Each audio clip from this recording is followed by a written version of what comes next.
I'm Kelly Clifton, a professor in civil engineering, and I'm happy to introduce Bob Schneider, a student at UC Berkeley, just days away from being Dr. Schneider. And he's here to talk to us today about how people choose a travel mode. All right. Well, thanks so much for having me here at Portland State, and it's wonderful to be in Portland where there's so much interest in issues of walking and biking. My research for my dissertation was about this topic and really how we can look at travel modes. How do people choose a travel mode, and then what are the factors associated with routine walking and biking? I'll be talking a little bit about the background and the research question, but spending the most time on the core, both qualitative and quantitative aspects of the research and results related to those, and then suggest a few potential contributions to the planning field that I hope the research makes. As all of you are probably aware, there's been quite a movement to improve walking and biking conditions and to increase walking and biking throughout the US, especially since the passage of Ice-T in 1991. This map just shows the 23 states and 150 local, regional, county governments who passed complete streets policies since then. Most of them have actually been passed within the last 10 years. To show you, this movement is much broader than just a few cities like Portland, but it's going on across the country. Despite efforts, though, and there have been some significant improvements in local communities to increase walking and biking, the U.S. overall mode shares for walking and biking are at 11% for walking and 1% for biking from the latest National Household Travel Survey. That's far below many of the European countries that we'd like to compare ourselves to, places that have 20 to 30% walking mode shares, or even for bicycle mode shares in Denmark of 15% nationally and 25% nationally in the Netherlands.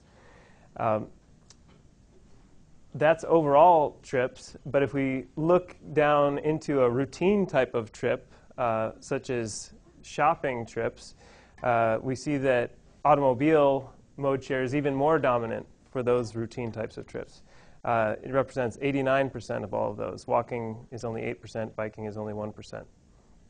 So there may be some reasons why this is, and I'd like all of you to think about how you've traveled recently. My study was done at Walgreens stores in the Bay Area. That's a retail pharmacy store. But you can think of the last time that you went to a retail pharmacy store or other convenience store. How did you get there? And what went through your mind when you were making your decision to choose a certain mode? So how many of you took the bus to that store? Yeah? We got one? OK.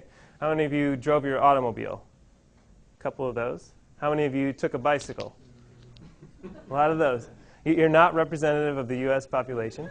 And how many of you walked? OK, so you have a lot of that. Some of the reasons why you may have chosen to walk or bicycle have to do with the potential positive reasons shown up in green there. It may have been to get exercise, doing it because it's good for the environment. But also there may have been barriers that you saw to walking or biking. Maybe you had other people that you're trying to travel with, or you thought that the traffic was too heavy, there weren't enough facilities out there for you, weather was bad, or it just would take too long. So there's a number of reasons that have been identified through local planning efforts, but also through research that are associated with walking and biking. But what we don't have a really good handle on is, once you look at all of these potential factors, which ones have the greatest significance? Which ones are the most important aspects that could induce a shift to walking and biking? In addition, we don't really have a good sense of how people think through the process of mode choice, and how do they come to the decision to walk and bike? What steps do they go through in their heads to ultimately make this choice? So that's what my research focused on. And my main question was, what factors are associated with walking and biking for routine travel. The core components that I looked at, one was first to do some quantitative models to identify factors associated with walking and biking on routine types of tours. Then I looked at travel within shopping districts. So did people walk rather than drive within a shopping district? And then used more qualitative interview results to come up with a proposed theory of the mode choice decision process. So the framework that I used for analysis was to take all of those factors that I was showing up in red and green before and put them into these categories. And a number of other researchers have looked at these types of categories, including travel characteristics, socioeconomic characteristics, attitudes, perceptions, and characteristics of the shopping district or the local built environment, and see what their association was with mode choice. By controlling for all these types of factors, I could account for potential bias that may have existed in previous studies for not including some of these things. So I did the study in the San Francisco Bay Area, 4 counties around the Bay, and there were 20 different shopping districts that I looked at. Each one of these had a Walgreens store within it. And using cluster analysis, I identified several different types of shopping districts to make sure that I had a wide variety of shopping district local environments. So the urban core of San Francisco is shown in those 3 red dots up there. Those represented my urban core shopping districts. There were 8 suburban Main Street shopping districts. These are places in more streetcar suburb type locations, higher density suburbs with more mixed uses. If you think of a historic Main Street, a lot of those Walgreens were on those types of locations. Suburban thoroughfares were along much higher volume, high-speed roadways in a more suburban context, less density, both population and employment, and then 2 suburban shopping center locations. So these are more mall-like locations in the suburbs. The survey that I did to collect the data was an intercept survey, and at each store, we surveyed about 50 different customers. It was the same national chain, Walgreens, so essentially I was looking at the same store in different urban contexts. So I was able to control for the type of location that people were going to and really tease out the variables associated with those shopping districts that had something to do with their mode choice. The surveys were done on weekdays in the afternoon peak and then Saturday afternoons. I chose those times because they were the most likely from the regional travel survey to show that walking and biking were likely to occur during those times. I wanted to make sure that I had a high enough sample size of walking and biking to say something about them. And the survey was done in fall 2009. I did it during that time so that I could get fair weather days. I didn't want to look at the effects of weather, though that is an important influence on mode choice as well. But I wanted to control that and only do surveys on nice days. So it was between 50 and 85 degrees, and there was no rain when I did any of these surveys. So not even a forecast of 50% chance of rain. So we wanted to make sure to control for that. The survey instrument included many questions about individual socioeconomic characteristics, travel behaviors, perceptions, attitudes, all those categories that I mentioned before. The front side of the survey is shown here, and you can tell it's not something that somebody would have just picked up and started doing on their own. We did this face-to-face, so the surveyor read the questions and quickly wrote the answers. It was the fastest way to get the survey done in a 3 to 5 minute time period that we had. The back side of the survey collected very important travel data from the person about their tour. So I asked them to report all the locations where they had stopped from their home all the way to the Walgreens store, and then where they anticipated stopping on the way back to their home. So it included all the stops they made on an entire tour. And then we asked them, what modes of transportation did you use between each stop? And if they drove, for example, I asked, well, if you drove, did you park in the parking lot, or were you right in front of the store? If not, how far did you have to walk? So we made sure to capture very detailed walking data as a part of this. 1,003 people participated in the survey, and that was 22% of all the people we invited. My 2 research assistants who helped with the survey, they spoke Spanish, and so we were able to offer it in Spanish as well. Unfortunately, I don't, but we were able to get 9% of our surveys in Spanish, so we represented that portion of the population as well. We wanted to see what potential non-response bias we might have to the survey. And so I observed all of us recorded when somebody rejected us for the survey. We recorded an estimate of their gender, their age, and their group size. And that was very similar to the reported age, gender, and group size from the survey itself. So we found that we didn't have too much of a selection bias, though we figured people who are in more of a hurry are probably less likely to take the survey anyway. So that bias may exist in these data. So before I get to the results themselves, there's a couple of important travel definitions that I want to cover. First of all, I've used the term routine to refer to travel that involves stopping at activity locations. Routine travel I'm defining as anything that's not purely for recreation, or not just purely leaving home and then returning home after doing a run or a training bicycle ride, for example. As long as you stop somewhere along the way, I call that a routine trip. The trip, stage, and tour are best illustrated by this diagram. Nancy McGuckin came up with it originally, so thanks to her for that. The entire tour represents all the places that you stopped and the travel that you did between leaving home and returning home. Each individual trip represents the travel between these activity locations. And then within each trip, there could potentially be stages where you change types of transportation. So if you get up in the morning, take your car to the Max light rail station, park there, and then take Max all the way to a couple blocks from work, then walk. Each one of those changes of transportation are a stage of the tour.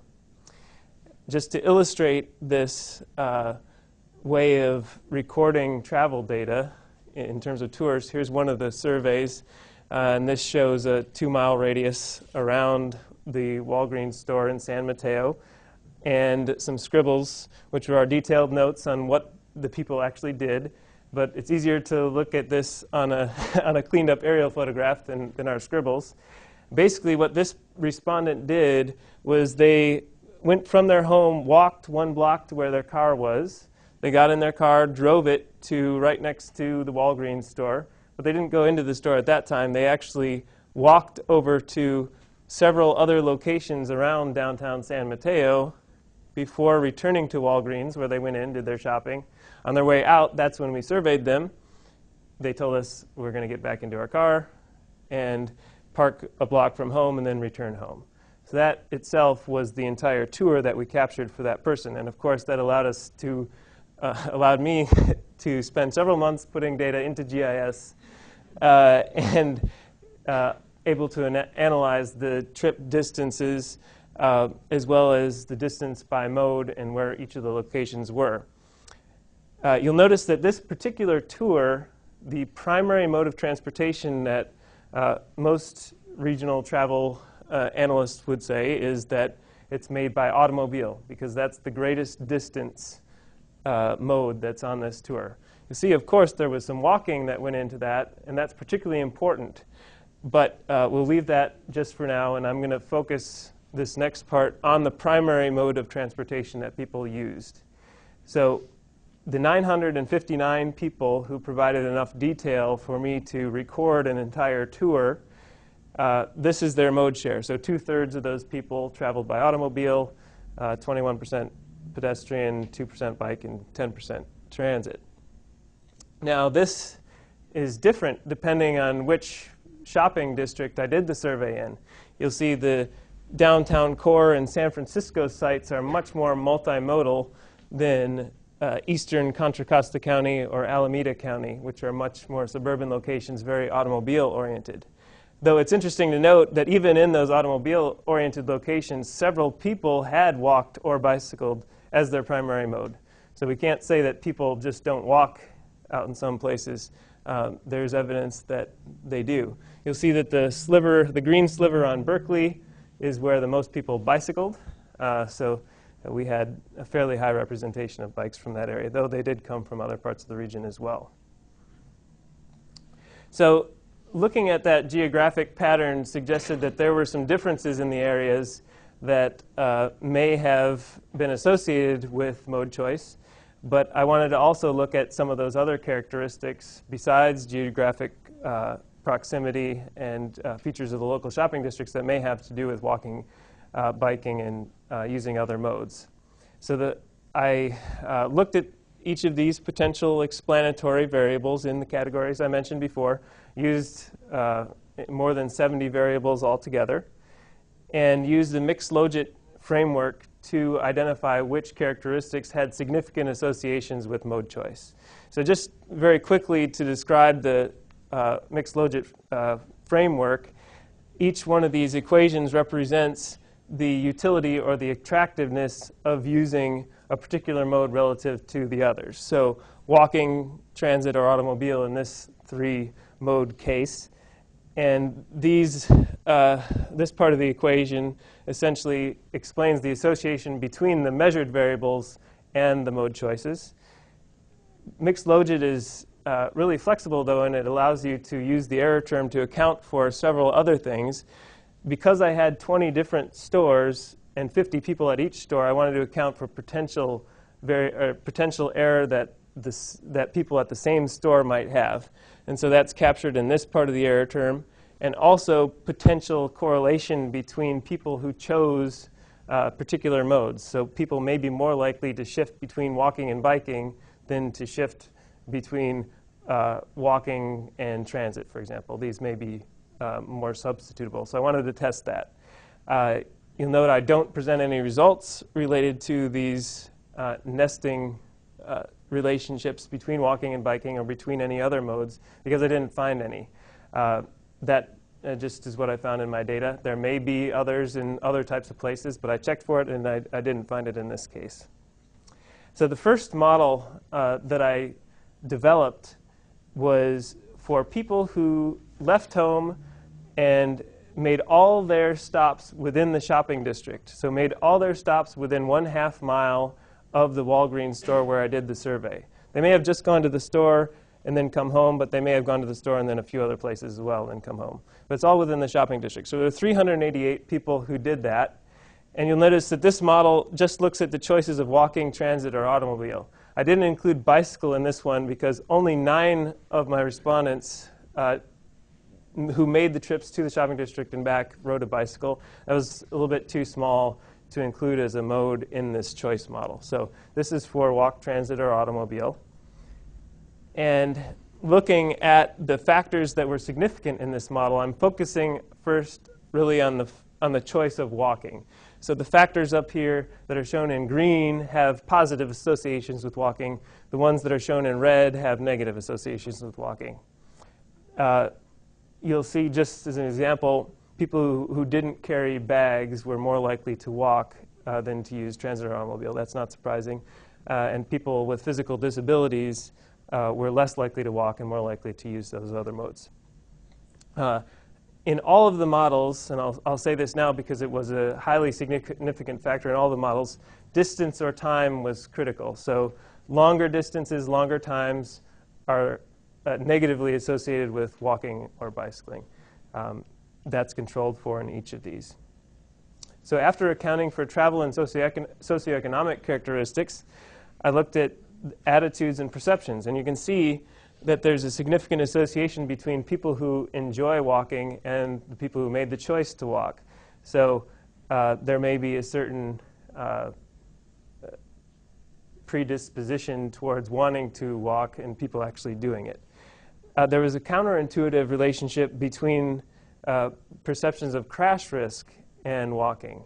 Now, initially, it seems counterintuitive because the higher crash risk was associated with more walking. What I interpret that is that people who've been out walking in these shopping districts may be more familiar with the risk of actually walking and the risk of potentially getting hit by a car. versus people who take the other modes and just might not be as experienced with the potential danger of walking in that case. But it's something that requires further exploration since it was a significant factor that is not completely intuitive. Then, after controlling for those other factors, there were a variety of shopping district characteristics that were associated with walking. So employment density, population density had a positive association. That's been shown in other studies. But after controlling for these, the overall tree canopy on multi-lane roadways in the shopping district was associated with higher levels of walking as well. So more street trees, more people walking. On the other hand, stores that had more parking spaces had more driving. That's not surprising, but this puts it in a framework that has a statistical, it shows a statistical relationship between that. The next model that I looked at to explore these relationships between travel on these tours and mode choice was using all the tours that I had.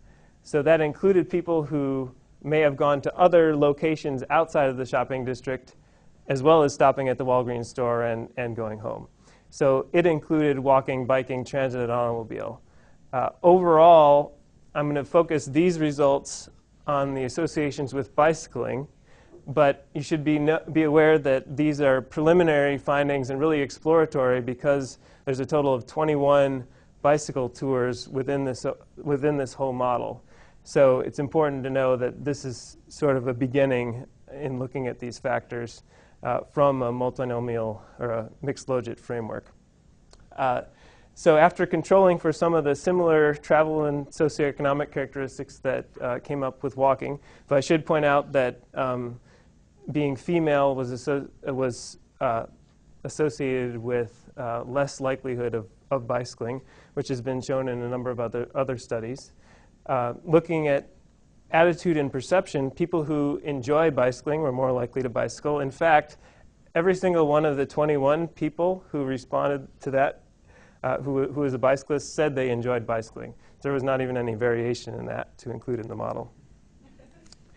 The perception of crime risk was also important because people who perceived greater crime in the shopping district area were more likely to drive and less likely to either walk, bike, or take transit. And then, like walking, there were a number of shopping district factors that were associated with the choice of bicycling. Where there were more bicycle facilities, and this includes bike lanes, bike boulevards, and multi-use trails, there was more bicycling that was seen. Also, when there were a greater number of bike parking spaces at the store itself, there was more bicycling. If there was metered automobile parking on the street, then there was more bicycling. And just like for walking, when there were more automobile parking spaces at the store, there was more driving. So these are some things that would seem relatively intuitive, but again, we're showing them statistically. I think it's important to note that these are cross-sectional data so that we aren't completely sure what the causation is. So the bicycle facilities may have been put in place and created a more attractive sort of environment for bicycling, and so more people bicycled. But also it may be that there were a lot of people advocating for bicycle facilities in Berkeley because there was a lot of interest in bicycling, and therefore more bicycle facilities were put in. So there's some association there, and it probably has something to do with both of those, but I didn't test to that level of detail. The second main question that I looked at from the survey data was whether people walked or drove within the shopping district area itself. And there were 286 people who brought their car to the shopping district and basically had the choice, should I walk to where else, the other locations that I'm going in the shopping district, or should I drive? So they had a car with them. They could have made either choice. And looking at this choice, there were a few travel and socioeconomic characteristics that were expected. People who were shopping alone were more likely to walk. If they were shopping with several other people, they might have gotten in the car together, so carpooled. Again, travel time was important. People with physical disabilities were less likely to walk. Interestingly, I looked at attitude and perception factors for this particular choice, and I didn't find any significant associations with the choice of walking. And I think this may either be because the sample size is a little bit lower, and so I wasn't able to tease out any statistically significant relationships, or it could mean that attitudes and perceptions really make a big difference when people are first making their choice when they leave home, whether to walk or bicycle. But once they've already kind of gotten out on their tour, those have less of an influence. So something else for some future research to look at.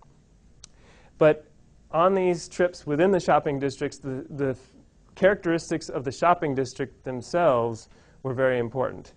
And a couple of them in particular, when the stores of the shopping district were concentrated around a shared parking lot, people had the ability basically to walk between one store and another. They were relatively close, and people were able to park their car once and then walk between the stores.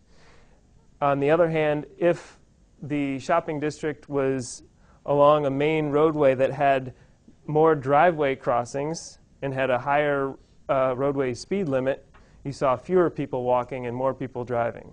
So there may be some evidence that these design features may either encourage or discourage walking, and that the design of the corridor is important for encouraging sustainable choices. So I used the survey data to look at those, develop those models. I also conducted 26 different interviews with people who were willing to spend half an hour or an hour on the phone with me, telling me about their mode choices. And using that very detailed qualitative information, I was able to formulate what I'd like to propose as a mode choice theory. Now, there are a number of other theories that have been developed by psychologists who look at transportation behavior. What this is oriented towards is trying to give a framework for practitioners to really discuss strategies for influencing mode choice. So based on the interviews that I did, there are 5 different steps that I think are important in the choice of modes that people make for routine travel. So from the perspective of encouraging walking and biking, people first need to be aware that these modes are possible for them to use, and they need to have them available to them. So you need to have a bicycle, either you own it or there's a shared bike that you can use. So awareness and availability are step 1. Once you have those, then there's several different steps that you look at for trade-offs. And those steps involve first evaluating if there's a basic level of safety and security. You don't want to get run over by a car or mugged. And so if you can meet that, then looking at relative convenience and cost of the modes. So you want to do something that doesn't take too much effort or time, or you have to spend too much money on. Fourth is enjoyment of the modes, and that may include your own personal enjoyment or personally getting exercise, but also social factors and community expectations for you. Is bicycling cool in your community, or is it something that is looked down upon? So that is built into this enjoyment characteristic. First steps 2, 3, and 4. This is an order that I'm proposing based on what I thought I heard from people during interviews. I'm not saying necessarily that that's the absolute order that everybody thinks of it, but it's something that I think works fairly well based on that, and it, again, needs to be looked at more, but I wanted to propose it. Of course, all of these factors, the 5th factor is habits. So as people make the choices of walking and biking more over time, if they've done it in the last week or the last month, they'll be more likely to choose walking and biking next week. On the other hand, if they always grab their car keys and drive, and they've done that for the last year, they probably won't choose to walk and bike. So the habits eventually change over time. And habit is something that provides a feedback loop to the first step, which is awareness. So as you develop habits, that changes your overall consideration of the modes that you might use. As I was starting to say before, the all of these factors are influenced by your individual socioeconomic characteristics. So for example, somebody who may have disabilities and maybe not be able to move around as quickly may be more sensitive to security concerns because they wouldn't be able to run away from somebody who could potentially mug them. Or somebody who's lower income may be more sensitive to the cost of taking the bus or the cost of parking, so they'd be more likely to choose to walk or bike. So I want to give you a few quotes that help me come up with these categories just to illustrate where they came from. Awareness and availability, one of my respondents from Pleasanton said, so if one person starts cycling and everyone starts seeing it, everyone will start cycling. For safety and security, one of the respondents, female from Daly City, said, I'm not a skilled bicyclist on the road, so I don't really feel safe at all. That gets to the traffic safety aspect of it. On the other hand, for security, someone said, when you're walking in this neighborhood, there's nobody else walking. You look like a target here. So both aspects of safety and security were important to people. Convenience and cost is a really critical component of the mode choice decision process. And I think there were two main components of it that I heard people talk about. The first had to do with the accessibility of activity locations. So how close together are the places you need to go? Shorter distances between activities diminish the barriers that might exist to get from one place to another by walking or biking. So when there's less distance between places, you aren't as affected by the physical effort that it takes to walk or bike, or exposure to bad weather, or hills, or bad light at night.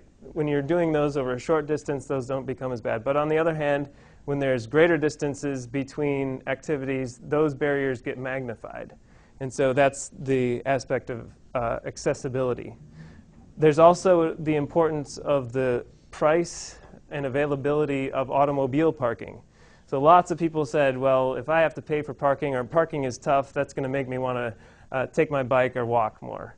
And so that's a deterrent to automobile, but it allows more walking and biking to be encouraged.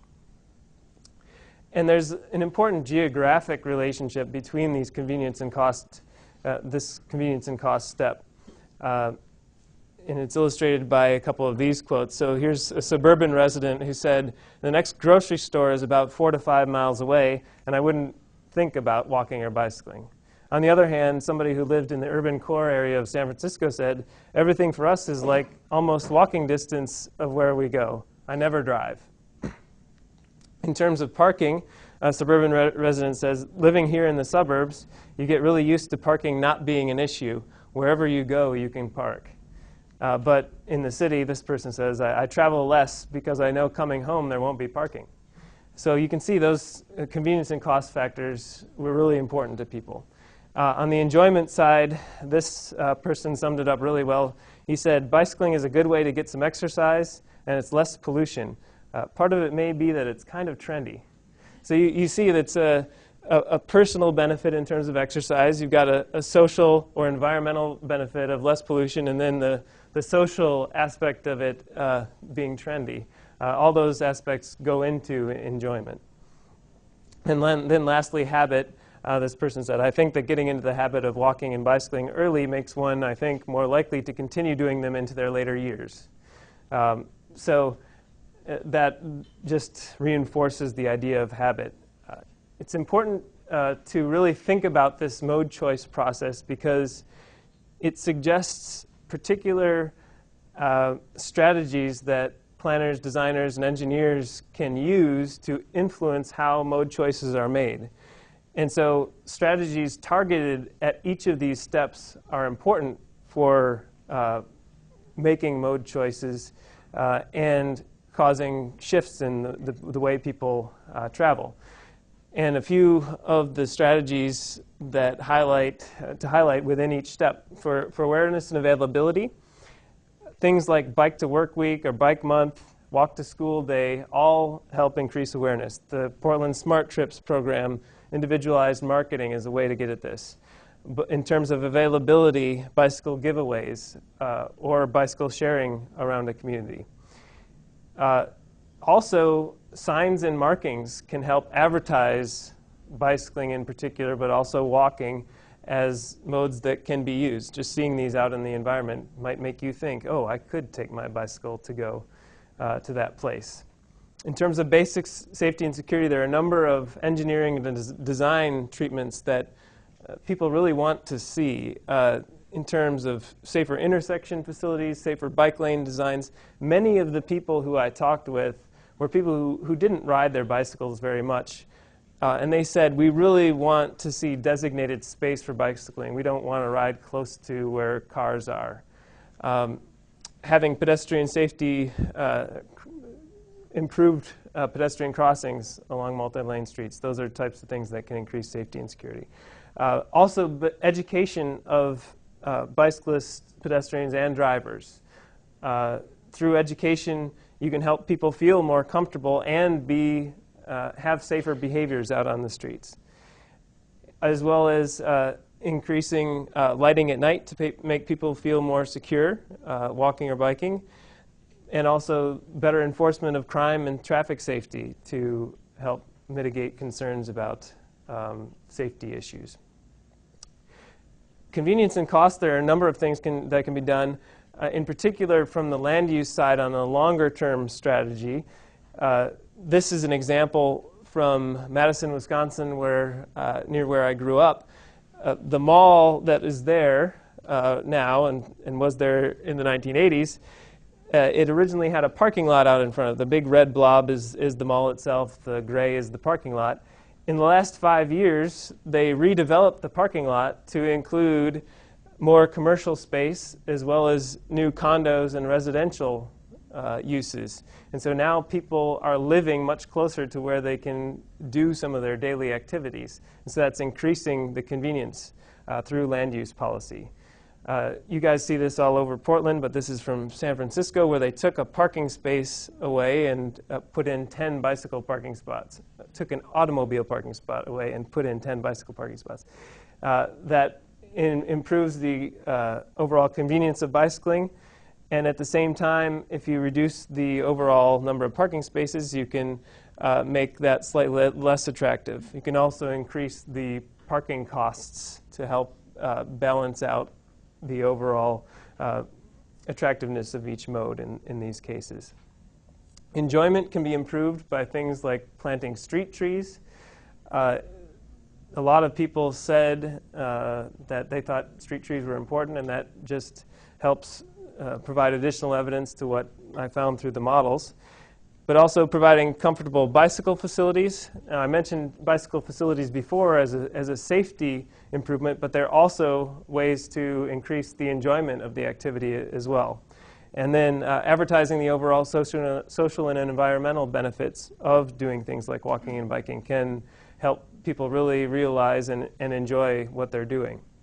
And then finally, habit is really important for the long-term strategy to get at changing habits. Now, developing safe routes to school programs for kids can help establish the habits of walking and biking early, but there are also some other opportunities to intervene and help people reassess the habits that they have for transportation. For example, when they change where they live, if they're moving to a new neighborhood, they can be given more information about the walking and biking options. Also, if they change work locations, there were a number of people who I talked to who said, well, I moved to this location so that I could be within walking or biking distance of work, but then my workplace moved 20 miles away.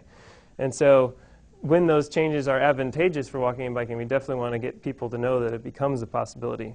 Also, when gas prices change, maybe it doesn't have a big impact on how they think of it in terms of cost, but it may just make them realize that there are other modes out there that they should explore. And so right now is a good time to take advantage of that. And also one other thing that the interviewees said was, particularly ones who got into bicycling, and they said it was the influence of a close friend or a close family member who helped inspire them to bicycle for the first time or pick it up again. And so all of us have a role in that.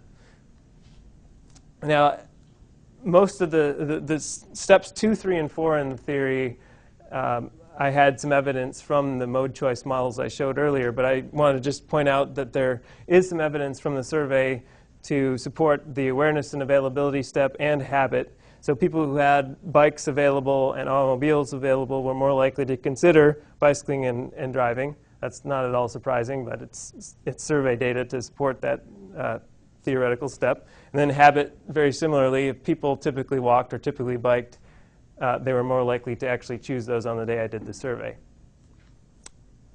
So I just want to highlight 4 potential contributions that I hope this research makes to the field.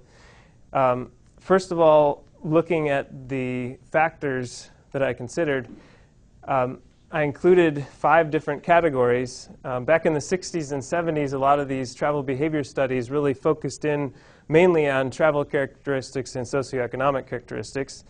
In the 80s and 90s, people started looking at the characteristics of the built environment and the characteristics of a shopping district, for example. And then in the last 10 or 15 years, there's been even more emphasis on attitudes and perceptions and how those get into the mode choice. And so I try to combine all of those in the analysis. From looking at all of these factors together and putting them in models, I could do a rough assessment of potentially how would the mode share change under certain scenarios.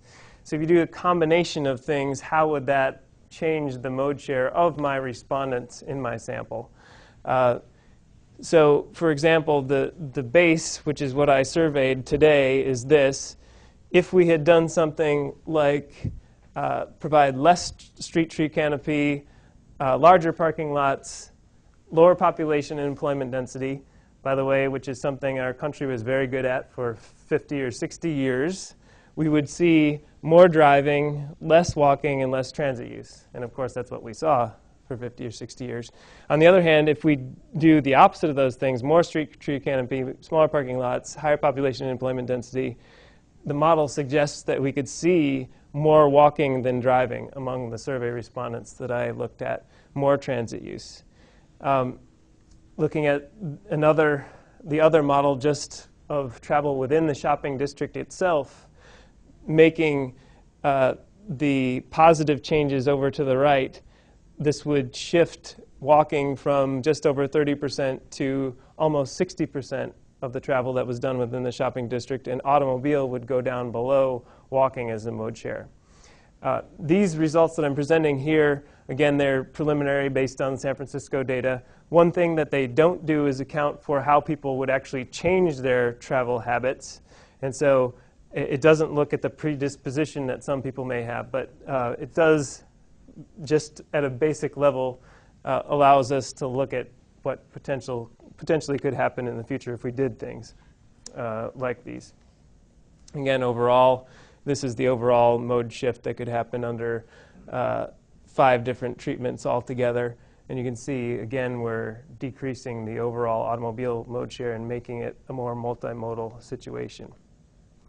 So the second contribution has to do with several local environment characteristics that are associated with walking and biking.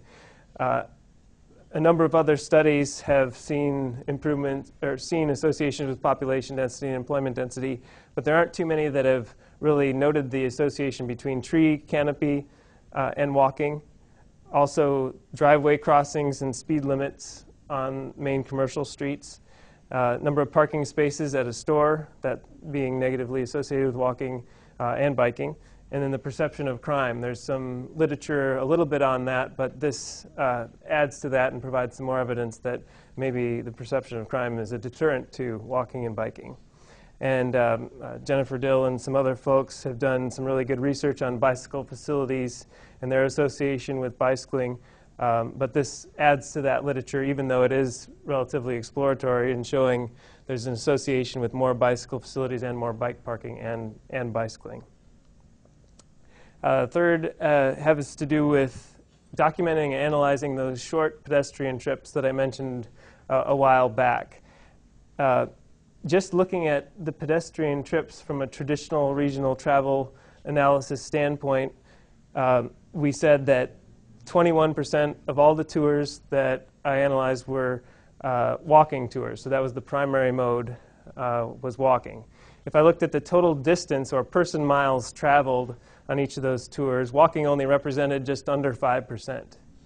On the other hand, since I have detailed walking data, we can also say that walking was the primary mode used within the shopping district for 65% of the trips, which is much more significant in those shopping district areas themselves. And of all tours that I looked at, 52% of them included at least some walking outside of a parking lot or outside of just somebody's driveway. So there is use of public rights-of-way for walking on many of these tours. The detailed walking trip data also allowed me to take a look at pedestrian patterns within particular shopping districts. So this is a density map showing the walking paths of respondents on Market Street in San Francisco who went to that particular store. You can see that many of them walked up and down Market Street itself and came in from many of the streets in the financial district. Another urban core sort of location has people walking up and down Mission Street and also coming in from the neighborhoods. A lot of walking to this store, not just along the street itself.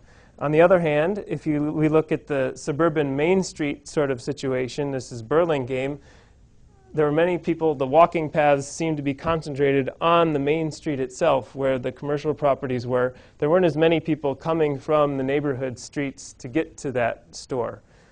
Similarly, another suburban Main Street situation in Richmond, you can see the pattern right along the street and then one of the other main commercial streets. In a suburban thoroughfare shopping district, I saw this pattern where there were people essentially just walking between a couple of adjacent stores, not coming from the neighborhoods nearby and not even walking along the commercial street itself. This was a very high-speed, multi-lane roadway type of shopping district. In this case, in El Cerrito, again, people just walking within the store area itself and not along the main commercial street. In fact, there's the El Cerrito BART station. So there's a regional transit station across the main roadway from this. There's very few people walking from that station. So you can see the impacts of different types of shopping districts on the walking patterns. And then lastly, as I mentioned before, this is the proposed theory of mode choice decisions that really can give a framework to practitioners and future researchers in talking about how we make mode choices, and certainly is something to build on for the future or contribute to the discussion anyway. There are a few really important things to consider about this research. As I mentioned before, the bicycle sample size is relatively small, so the results are exploratory. Again, it was only done in fair weather conditions for the survey, though a lot of the people who I talked with in interviews said that weather was an important factor in their mode choice decisions. In the secondary model, which was the one with all tours that I mentioned, I didn't control for the purpose, the main purpose that people made. So their main purpose may have been to go to work, and they just went to the shopping district on their way home from work. And so that main purpose at work may have influenced the overall mode choice for that tour. And so that's an important thing to consider in interpreting the results. Some of the variables that I looked at, the associations were relatively weak, even though there was some association. That means I had p-values that were above 0.1. They were in the 0.1 to 0.2 range that I said had some statistical association. Though again, using this relatively small data set, it gives us some indication that there may be an association there to look at for the future. This is cross-sectional data, so we don't know how people may change their habits in the future. It just looks at one point in time. And then it's based in the San Francisco Bay Area, and there may be particular characteristics of the Bay Area that are different from other places. And so it'd be great to do some additional research like this in other communities and other countries even to see how the differences affect mode choice. So I want to say thank you to the funders that helped make the research possible, so the EPA and University of California Transportation Center. My primary advisor on the research was Robert Severo.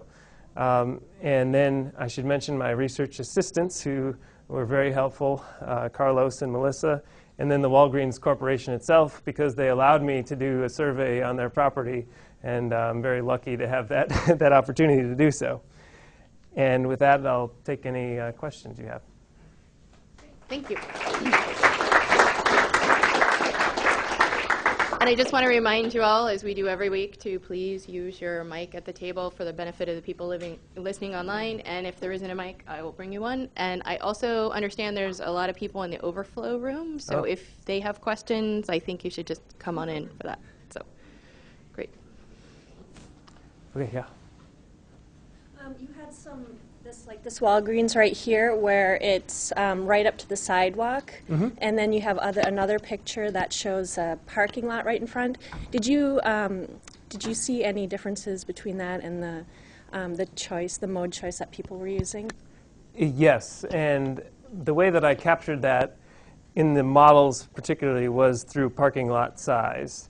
There was a strong correlation between building setback and parking lot size. So I wasn't able to include both of those in the same model. So by including parking lot size, I was essentially representing that for the most part. There weren't any situations where there was a big parking lot in the back of the store. That's a whole other situation that would have been neat to test, but no. But essentially what this says is that there is that association which you're talking about. If it's set back further, it's a greater distance people have to walk. It's more painful to walk through a parking lot, and it's less attractive for walking.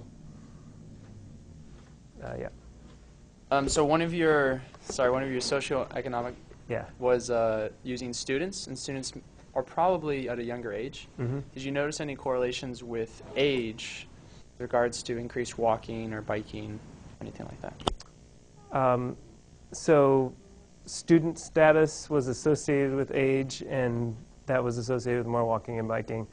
I didn't see anything beyond that. So people who were over age 64, for example, I looked at seniors, and I didn't find a significant association there. I do think there's probably something there, but not in the data that I looked at. Yeah, good question. Yeah.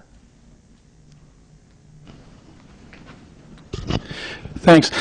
I'm wondering how your model and data can best be applied for policy purposes to develop incentives for walking and biking and to change the dynamic. And so obviously some of the obstacles you listed, they vary quite a bit in terms of the time and money that would take to change. So for example, distance from home to shopping, that's a long-term land use planning kind of thing versus putting in some extra bicycle parking, which can be done almost overnight, and trees are somewhere in between. So can you use this model to try to match up the more effective, solutions with maybe cost or timing factors that the municipalities could provide, and try to figure out a strategy?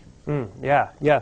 Well, what I'm trying to do is to give a framework for talking about that, but I will say that I think we need to look at all of these steps in order to eventually have a big impact on mode share. So if we only do the very maybe short-term, easiest things like providing the bike corrals or striping bike lanes, which are very good things to do and we need to do, we may only influence partly the basic safety and security and then some of the convenience and a little bit of the enjoyment too. If we don't have a longer land use strategy for making those changes to making the distances shorter for everybody, we probably won't be seeing a big change in the long run. But like you said, I think we need to do the relatively easy or lower cost things too, because they're part of the overall long-term vision as well, but they can be done sooner. But I would say, if Portland wants to get to 25% bike mode share, it's also going to take a lot of land use concentration investment in addition to bike facility network improvements. Yeah. Two unrelated why a pharmacy? Oh, yeah. Could you possibly miss some segment of the population that's really healthy and doesn't need prescriptions or over-the-counters? And then also the other question is traffic congestion, perceived or actually measured. Would that influence people's mode choice? And for me, it personally does. I mean, I choose not to drive during the PM peak, or often am quite faster on a bicycle than vehicle during that time. Yes. First, I'll do the second question first, but definitely travel time was a significant factor for every mode. And when I measured it very specifically for the people who just traveled to the shopping district and back home. So the first model that I presented, travel time was a highly significant factor. And so when you make the choice to not travel during the peak hour time by car, and you'd rather travel by bicycle, you're basically reflecting that importance of travel time, because you definitely can, I mean, you can beat the car in a lot of cases by bicycling. And it just, in fact, in my survey data set, this includes everybody across the region, 36% of all the respondents' tours that I looked at would have been faster by bicycle than any other mode. A lot of them are concentrated in the city of San Francisco, but that's a good portion. That travel time would have been a big benefit. But there are other barriers to them actually doing it, and that's where I think the safety and security comes in for a lot of people. So that's the first, the second question. The first one was about Walgreens and why would I do it there. A couple of reasons. Walgreens, the distribution of the stores was such that they were all over the Bay Area. There's 200 of them throughout the Bay Area region. And so I wanted to make sure I could sample in locations that represented many different types of local environments. Now, certainly there are certain types of people that go to these stores, but interestingly enough, lots of different people go to Walgreens. People with low incomes, people with very high incomes. It was a good range of ages, gender, and income when I looked at the final data. I do think that there's a certain potential bias in people who are sick not responding to the survey because they might have not felt very well when they were leaving the store and just, I don't want to help out with your survey today because of that. So there is some potential bias. Just to say a little bit more about the potential selection bias of people, any type of intercept survey or any type of survey, in fact, is going to be tends to be biased towards the people who have time or are more generous or whatever it may be. I looked at the value of time that the survey respondents reported and compared that to our standard in the Bay Area for surveys, which is the Bay Area Travel Survey. The Bay Area Travel Survey found a value of time of about $11 an hour for shopping types of trips. And my survey, for people who were taking transit, it was about $9.50 an hour, and people who took automobile was about $14 an hour. So it was about the same range as what the Bay Area Travel Survey found. So I was saying, well, my bias is about the same as theirs, and it's fair. But yeah, good question. Yeah.